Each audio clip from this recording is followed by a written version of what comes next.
On fait des fautes, mais on se soigne. Tous les jours, un comprimé audio effervescent pour améliorer son français. Comprimé numéro 97. Chef devant ou après le nom qu'il complète, chef de en chef. Correctement écrire et accorder, tu sauras. Chef peut être tout un tas de trucs. Par exemple, une tête, dans l'expression couvre-chef, avec un trait d'union. Mais aussi un élément d'une action en justice, on dit un chef d'accusation. Ou encore un cuisinier ou une personne remarquable, un crack, comme moi par exemple, je suis un chef. Mais aujourd'hui, centrons-nous sur l'utilisation du mot chef pour désigner quelqu'un qui dirige. Par exemple, un caporal-chef, une infirmière-chef, un chef d'orchestre, un chef pâtissier, un chef d'entreprise, la rédactrice en chef. Tout d'abord, au niveau orthographique. Si chef est placé après un nom qu'il complète, il y a deux cas. Soit il s'agit d'un grade militaire, alors les deux noms sont séparés par un trait d'union. Par exemple, un sergent-chef, trait d'union. Soit il s'agit d'une autre fonction ou un autre métier, dans ce cas, le trait d'union n'est pas obligatoire, les deux orthographes sont admises. Par exemple, un médecin-chef, avec ou sans trait d'union. Lorsque chef précède le nom qu'il complète, on ne met pas de trait d'union. Par exemple, la chef cuisinière, sans trait d'union. De même que dans les expressions chef de bande, chef d'État, et en chef, la rédactrice en chef. Ensuite, le mot chef s'accorde-t-il en genre? Alors, en principe, chef est un mot épicène, c'est-à-dire qu'il garde la même forme aux deux genres, soit le ou la chef, c'est H-E-F. Mais il est de moins en moins rare de voir le mot féminisé adopter l'orthographe chef, c'est H-E-2-F-E.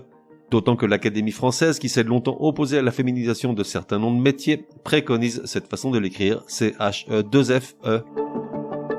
Enfin, chef s'accorde en nombre et prend un S de pluriel, qu'il soit placé devant ou après le nom qu'il complète. Les infirmiers chefs, c'est H-E-F-S. Les chefs cuisinières, c'est H-E-2-F-E-S. Les chefs d'escadron, c'est H-E-F-S. La petite exception qui va bien, sans quoi on s'ennuierait, dans l'expression en chef, chef est invariable. Les juges en chef, les rédacteurs en chef, c'est H-E-F. Résumé du comprimé numéro 97. Pour que ça rentre. Comment accorder et orthographier le mot chef lorsqu'il est employé pour désigner une personne qui dirige? S'il précède le nom qu'il complète, il n'y a pas de trait d'union entre les deux mots.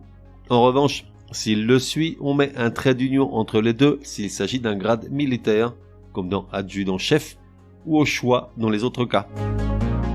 Chef s'accorde en nombre dans tous les cas de figure, sauf dans l'expression en chef. Exemple, les commandants en chef, c'est H-E-F. Enfin, chef a longtemps été un mot épicène, c'est-à-dire avec la même orthographe aux deux genres. Le ou la chef, c'est H-E-F.